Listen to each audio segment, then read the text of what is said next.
ជំរាបសួរអ្នកទាំងអស់គ្នាថ្ងៃនេះគឺយើងមកបន្តភាគសាច់រឿងទូលេពេជ្រយើងទៀតណាកម្មដល់ថ្ងៃស្អែកដែលជាថ្ងៃថ្មីនៃសាលាវិចិត្រសាស្ត្រយើងវិញម្ដងចាប់ចុងភាគទី6ហ្នឹងពេលផឹកតាតែឥឡូវយប់ពួកអ្នកទាំងអស់គ្នាគឺថារៀបចំតាំងព្រឹករហូតដល់យប់ឥឡូវគឺថាហើយអស់ហើយយីយ៉នក៏បានថានៅពេលដែលបិទគឺវាស្រួលជាងការបើកលក់ជូហាណាបានតបថាវាមិនអីទេវាសមហេតុផលដែរតែគ្មានអីត្រូវរៀបចំបន្តទៀតទេយើងគ្រាន់តែសម្អាតនាទីនេះទៅគឺហើយចាយរបស់យើងក៏បាននិយាយដែរថាកម្មវិធីបន្តទៀតគឺនឹងធ្វើនៅកន្លែងផ្សេងទេប៉ុន្តែជាធម្មតាគឺគេតែងតែដាក់នៅសាលាវិចិត្រសាស្ត្រពីរអ្នកនោះសើចហើយនិយាយថាតើឯងដឹងអត់ឯងក៏អាចធ្វើការនៅទីនេះបានដែរដូច្នេះវាគឺជាការល្អខ្លាំងយីយ៉នក៏បានតបថាតែខ្ញុំបានទទួលការងារពីអ្នកដឹកនាំហានបាត់ហើយជូហាណាក៏បាននិយាយទាំងខ្ទប់មុខថាតែឯងសម្រេចចិត្តហើយមែនបើអាចារ្យយើងវិញនិយាយទាំងមានសង្ឃឹមថាតែនោះមិនមានន័យថាឯងបានធ្វើការនៅទីនេះទេមែនពួកយើងធ្វើការជាមួយគ្នាទៅណាយីយ៉នបានបន្តិចក៏មានមនុស្សម្នាក់និយាយថាអេក្មេងៗទាំងអស់គ្នាកំពុងតែខំប្រឹងធ្វើការមែនហ្នឹងហើយមនុស្សម្នាក់ណាគឺជាអបិមួយដែលថាយើងជួបនៅភាគ3ភាគ4នៅអ្នកទាំងអស់គ្នាតែអត់ទាន់ស្គាល់ឈ្មោះគាត់ទេតែឥឡូវគឺស្គាល់ហើយគាត់មានឈ្មោះថាឆយហើយគាត់ទៅគឺជាអ្នកដឹកនាំឆយពេលនោះអាចារ្យយើងបានសួរទៅកាន់លោកលាវថាលោកលាវក្រែងមានការចូលរួមកម្មវិធីហេតុអីក៏ឥឡូវហ្នឹងលោកមកនៅទីនេះដែរចឹងលោកលាវបានតបថាខ្ញុំគ្មានជំរឿទេដោយសារតែ Invu ចង់មកទីនេះហើយក៏បានអូសទាញខ្ញុំមកដែរនៅពេលដែលយន់ឃើញលោកលាវក៏បាននឹកឃើញដល់រឿងយល់សប្តិយប់មិញដែលលោកលាវសួរគាត់ថាចង់បានខ្ញុំមែនគាត់នឹកឃើញដល់រឿងហ្នឹងភ្លាមយន់ងាកមុខចេញទាំងមុខក្រហមតែម្ដងអ្នកដឹកនាំឆ្វ័យគាត់បានថាខ្ញុំបានអូសឯងមកជាមួយខ្ញុំបាននិយាយឲ្យតើថាខ្ញុំ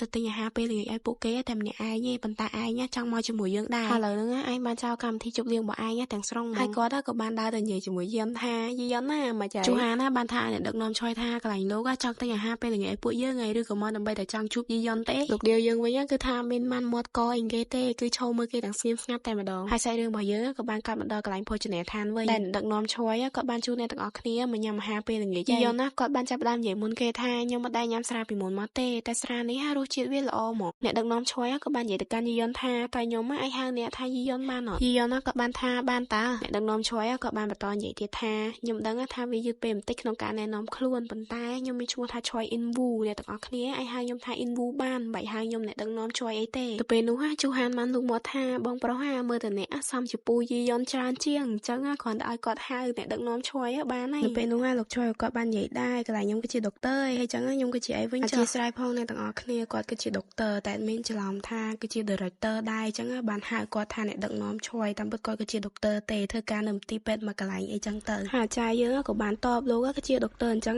ពួកយើងគួរហៅលោកថាលោកឆ្វ័យត្រូវហានក៏បានប្រាប់ទៅកាន់យីយ៉នប៉ុន្តែស៊ូយើងត្រូវហៅគាត់ថាលោកស៊ូដែរចាយើងវិញគាត់និយាយភ្លាមតែម្ដងនោះក៏ព្រោះតែលោកស៊ូមានភាពស្និទ្ធស្នាលជាមួយនឹងលោកលាវខ្លាំងប៉ុន្តែពួកយើងវិញគឺកម្រមានភាពស្និទ្ធស្នាលជាមួយគ្នានៅក្រៅម៉ោងការងារណាយីយ៉នវិញក៏បានក៏ក្នុងចិត្តស៊ូគឺជាមនុស្សម្នាក់ដែលលោកលាវនិយាយថាពិសេសហ្នឹងមែននៅពេលនោះលោកលាវក៏បាននិយាយទៅកាន់លោកឆ្វ័យដែរហេតុអីឯងមើលទៅដូចជាខឹងម៉េះគេគ្រាន់តែហៅបងប្រុសសងវាមើលទៅដូចជាមនុស្សចាស់ម្នាក់មែនហើយយីយ៉នក៏បានសុំទោសទៅកាន់លោកឆ្វ័យបងប្រុស Invu ខ្ញុំសុំទោសផងដែលពេលនោះខ្ញុំនិយាយពាក់ព័ន្ធជាមួយនឹងរូបគំនូររបស់បងប៉ុន្តែខ្ញុំពិតជាអត់ដឹងមែនថាបងគឺជាអ្នកគូវាទេលោកឆ្វ័យក៏បានថាមានអីត្រូវសុំទោសរឿងប៉ុណ្ណឹងលោកឆ្វ័យក៏បានសួរទៅកាន់យីយ៉នបន្តទៀតយីយ៉នណាឯងគឺជា Alpha មែនយីយ៉នក៏ឆ្លើយទាំងភ្ញាក់ផ្អើលហ្មងអត់ទេខ្ញុំមិនមែនជា Alpha ទេចំណែកលោកលាវវិញក៏បានលួចញឹមហ្មងក្នុងចិត្តយីយ៉នគិតថាចុះមិនបានគាត់ញឹមចាបន្តិចហ្នឹងលោកឆ្វ័យក៏សួរទៀតដែរអញ្ចឹងឯងគឺជា Omega ត្រូវអត់ហើយវាក៏គ្មានអ្វីដែលខ្ញុំអាចមើលដឹងពីអត្តសញ្ញាណ Omega បានឡើយហើយឯងគឺជា Diamond Omega ឬក៏ Golden Omega យីយ៉នក៏បានឆ្លើយទៅថាខ្ញុំមិនមែនជាអីទាំងអស់ហ្នឹងខ្ញុំគឺជា Beta ទេលោកលាវយើងវិញគ្រាន់តែលឺយីយ៉ននិយាយចឹងព្រាមគឺថាបើកភ្នែកធំបែរ100យីយ៉នយើងតែម្ដងប្រហែលជាមិញហ្នឹងកំពុងត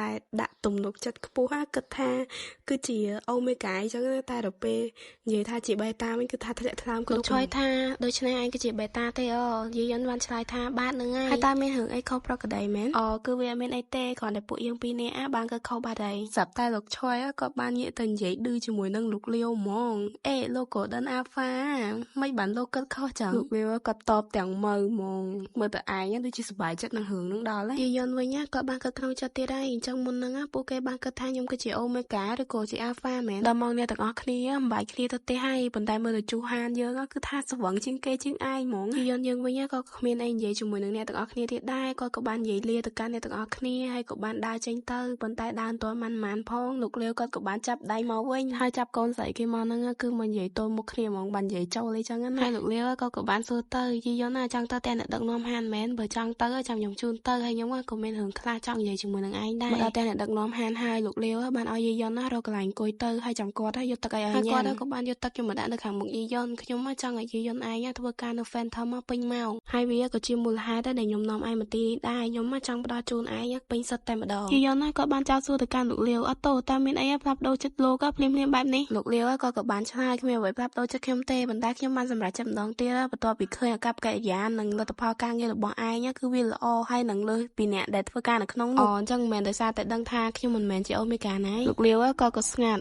បានតិចគាត់ក៏និយាយបកករថាឯងគឺជាបេតាយីយ៉នគាត់ក៏បានតបវិញភ្លាមបកក 100% ព្រោះខ្ញុំត្រូវបានគេបញ្ជាក់តាំងពីនៅក្មេងលោកលាវក៏បានប្រាប់ទៅខ្ញុំយល់ហើយនៅក្នុងពិភពលោកនេះមិនមែនងាយស្រួលសម្រាប់អូមេហ្គាប្រុសរស់នៅទេមួយទៀតប្រសិនបើឯងកំពុងតែធ្វើពុតជាបេតាមិនបាច់មកធ្វើជាមួយនឹងខ្ញុំទេយីយ៉នគាត់នៅតែនិយាយដដែលអញ្ចឹងខ្ញុំគឺពិតជាបេតា 100% បើសិនជាខ្ញុំអូមេហ្គាមែនណាខ្ញុំមិននិយាយច្រើនអញ្ចឹងទេក្នុងចិត្តយីយ៉នក៏បានគិតដែរមិនក៏គាត់ស្ដាប់ខ្ញុំនិយាយទៅនៅគិតថាខ្ញុំកុហកចឹងដល់ពេលនោះហើយលោកលាវក៏បានបញ្ចេញក្លិនភេរម៉ូនរបស់ខ្លួនឯងហ្នឹងគឺពេញបន្ទប់ហ្មងហើយយ៉នយើងអង្គុយហត់ហើយទាំងគិតក្នុងចិត្តថាសម្រាប់ពេលយប់ក៏ខនភេរម៉ូនរបស់គាត់ហ្នឹងវាក៏អូបដែរលោកលាវក៏បានយកដៃយកមកចាប់មុខខ្លួនឯងហើយក៏បាននិយាយតែខ្ញុំកំពុងធ្វើអីហ្នឹងយីយ៉នណាមើលតែឯងហត់នឿយអីអញ្ចឹងខ្ញុំទៅសិនហើយបើសិនជាមានសំណួរអីដែលពាក់ព័ន្ធនឹងការងារពេញម៉ោងហ្នឹងអាចនិយាយជាមួយនឹងអ្នកដឹកនាំហានបានមួយទៀតយីយ៉នដោយសារតែពួកយើងធ្វើការជាមួយគ្នាអញ្ចឹងខ្ញុំចង់ពមៀនដល់ឯងថាឆយអ៊ីនវូមិនមែនជាដៃគូល្អសម្រាប់ក្នុងរឿងស្នេហាទេយីយ៉នណាក៏ស្ដាប់ហើយក៏មិនទាន់បានមាត់ដែរប៉ុន្តែបានតិចគាត់ក៏និយាយថាចុះលោកលាវវិញគឺជាមនុស្សប្រុសល្អមែនទេ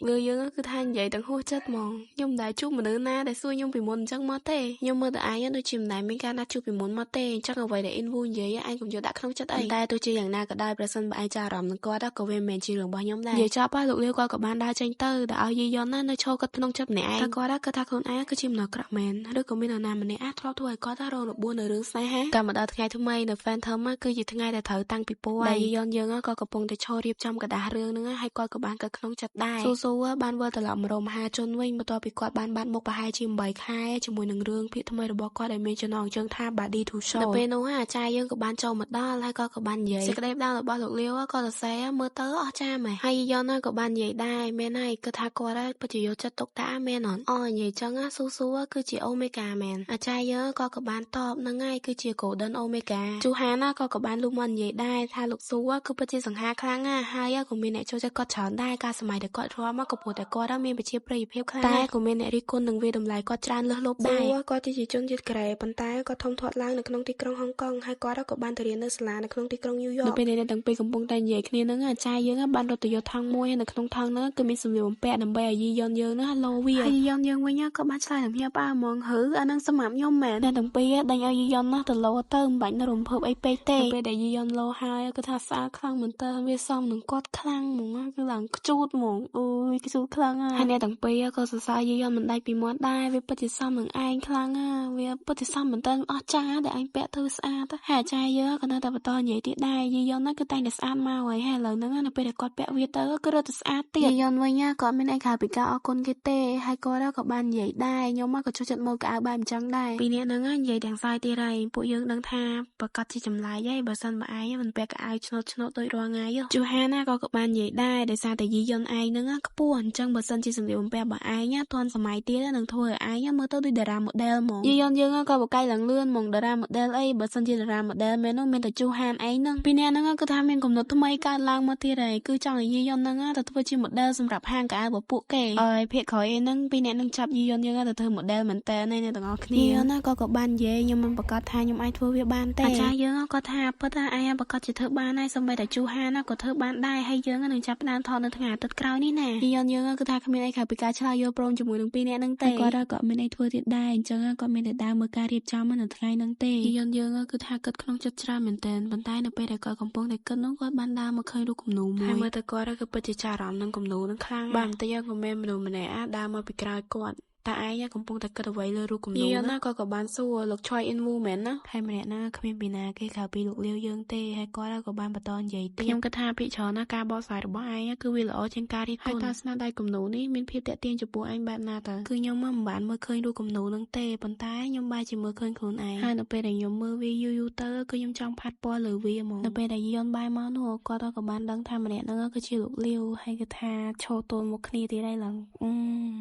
ឡើង sweet ហ្មង នៅក្នុងចិត្តយីយ៉នវិញគឺថាចម្លែកយ៉ាខ្ញុំបានជៀសវាងពីអារម្មណ៍នេះយូរហើយប៉ុន្តែឥឡូវនេះគឺខ្ញុំត្រូវទទួលស្គាល់វាក្នុងចិត្តលោកលាវក៏អញ្ចឹងដែរនៅពេលដែលខ្ញុំឈរនៅចំពោះមុខគាត់ខ្ញុំមានអារម្មណ៍ថាចម្លែកសម្រាប់ខ្លួនឯងហ្មងអ្នកទាំងពីរហ្នឹងថាឈរមើលមុខគ្នាហ្នឹងគឺអត់មាននិយាយពីអីទេតែពេលហើយយីយ៉នណាក៏បាននិយាយទៅទាំងអស់របស់លោកក៏ក្លិនចម្លែកលោកលាវគាត់លឺតែអញ្ចឹងគាត់មិនបានតបអីទេថាឈរថ្មឹងមកហើយគេក៏បានកាត់មកដល់កន្លែងតាំងពីពណ៌វិញស៊ូរបស់យើងគឺថាបានមកដល់ហើយមាន fan របស់គាត់ហើយនឹងមហាជនជាច្រើនណាមកគាំទ្រគាត់ច្រើនខ្លាំងមែនតើហើយគេក៏បានហៅឈ្មោះគាត់មួយទៀតដែរគឺមានឈ្មោះថាចុងសេអ៊ីនយីយ៉នយើងក៏បានឈរមើលគេជាមួយនឹងជូហានហើយក៏បានសួរទៅកាន់ជូហានថានឹងមែនគឺជាស៊ូជូហានណាថាមានហើយមើលទៅគាត់សង្ហាបានបន្តិចហ្នឹងលោកលាវគាត់ក៏បានមកដល់ហើយដើម្បីនាំផ្លូវស៊ូទៅក្នុងសាលាវិចិត្រសាស្ត្រដើម្បីនិយាយរឿងការងារបន្តទៀតមុខលោកលាវយើងឲ្យហើយណាទទួលគេទាំងស្នាមញញឹមមកយីយ៉នណានៅពេលដែលឃើញបែបនោះគាត់ក៏បានងាកដើរចេញទៅដែរព្រោះថាមិនដឹងនៅមើលធ្វើស្អីទៀតផងនៅពេលដែលចូលមកដល់ក្នុងនោះលោកលាវក៏បានដើរយកកាដូមួយយកទៅឲ្យស៊ូនៅពេលដែលស៊ូបើកមកនោះវាគឺជានំហើយគាត់ក៏បានលាន់មកថានំហ្នឹងមកពីហាងដូគីវ៉ាមែនហើយលោកទិញវាសម្រាប់ខ្ញុំហីលោកលាវក៏បានតបទៅ